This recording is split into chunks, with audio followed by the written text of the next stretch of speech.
have to see it for yourself.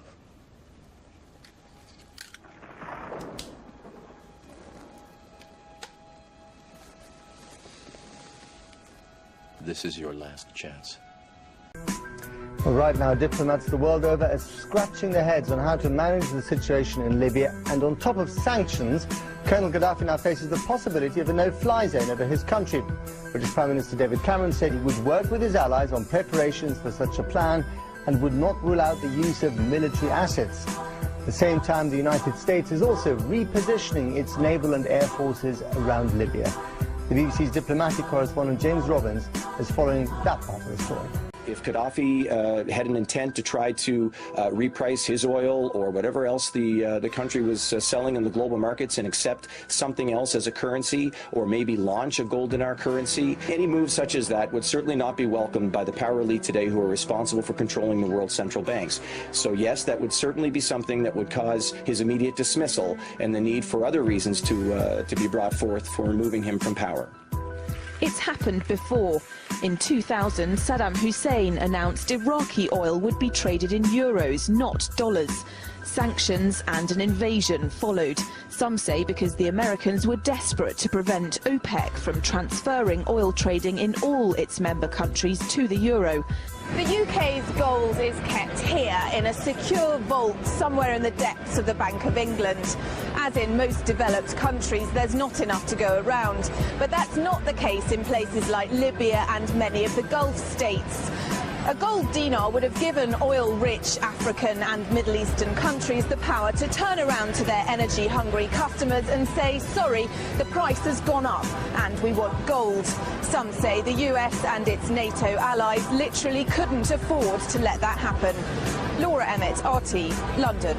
President Obama unequivocally putting Muammar Gaddafi on hold in a phone call to German Chancellor Angela Merkel. The president said Gaddafi was using mass violence as his only means of staying in power, that Gaddafi had lost legitimacy, and for the first time, that Gaddafi should leave now.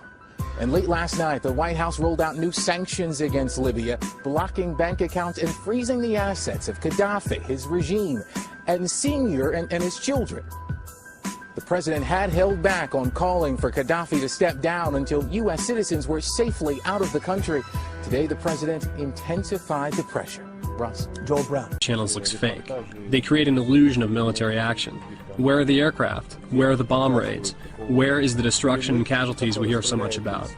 If all that is true, evidence should now be on the table of the Security Council. For 41 years in charge and in control, apart from a few royals, Muammar Gaddafi held power longer than anyone else, anywhere else.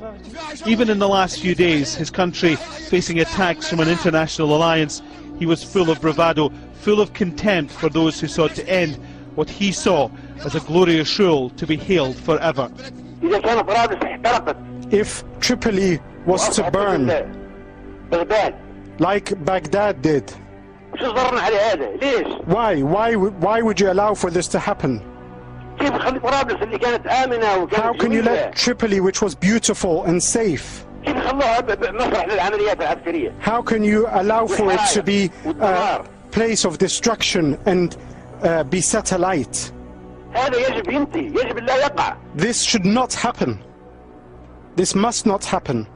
And joining us to talk more about the CIA's possible role in Libya, from Washington, former CIA counterterrorism analyst Michael Scheuer. Michael, thanks for being with us this morning. You're welcome. So there are reports out, again, that the CIA is on the ground in Libya, contacting and vetting the rebels.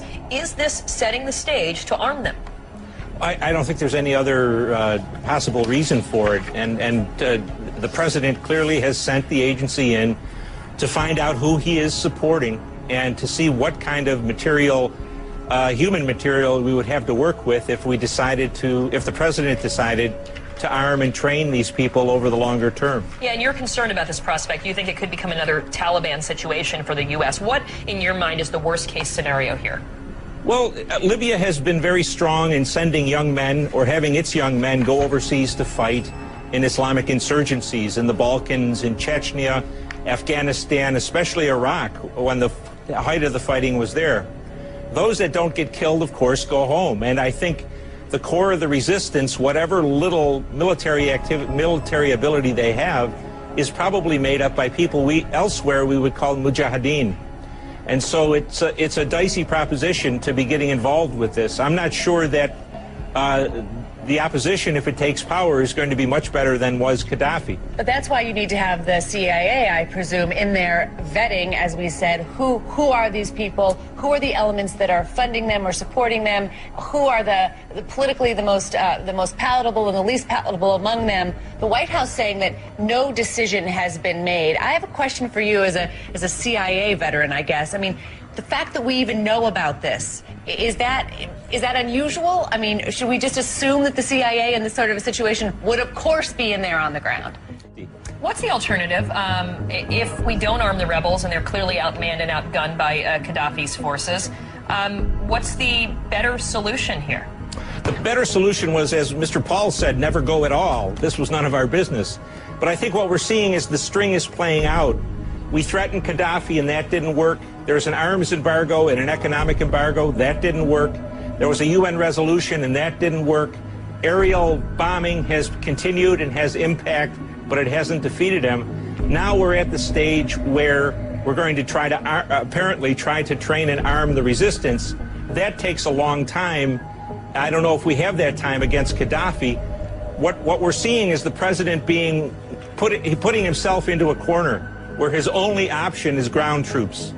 But that's something that is that's something that no one says that they want to do in this administration. I mean, they simply don't want to do that. They want to... Well, they don't. Well, the choice may come down to admitting that it was a mistake and being defeated in the sense that Gaddafi survives, or putting ground troops in. Nations are a lot like people. They don't like admitting to mistakes. And maybe they don't want to put them in, but when it comes down to looking defeat in the face, I want... 40-minute speech by speaking for an hour and a half, delivering a scathing attack from the podium against the world body.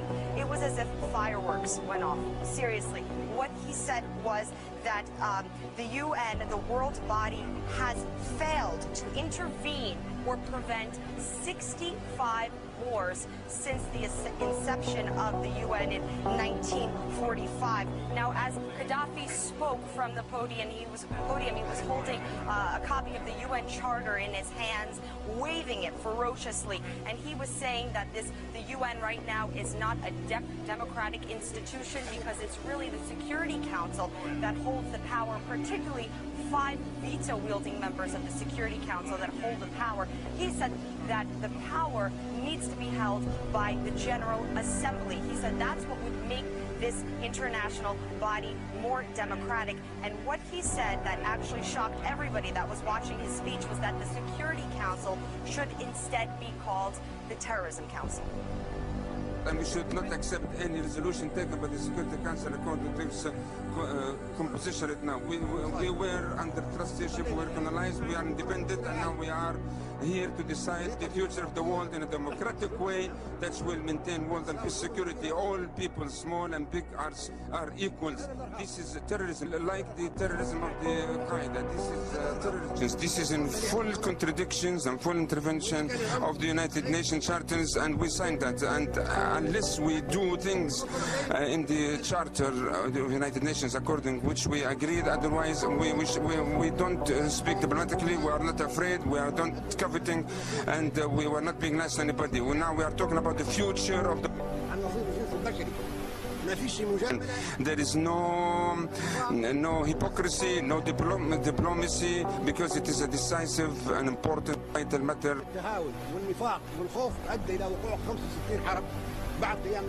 Of understanding and hypocrisy created to 65 wars after the establishment of the United Nations.